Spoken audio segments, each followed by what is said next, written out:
Praise the Lord. ஒரு நிமிஷத்தில் ஒரு வார்த்தை. மல்கியாவின் புஸ்தகம் 2வது அதிகாரம் 17வது வசனம் பாருங்கள்.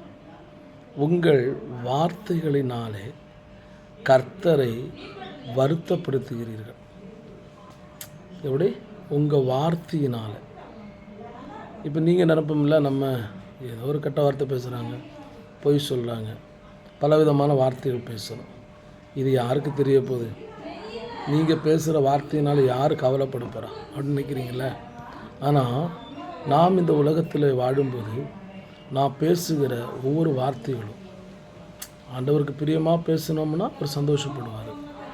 ஆண்டவருக்கு பிரியமில்லாததை பேசும்போது அவர் வருத்தப்படுகிறாராம்.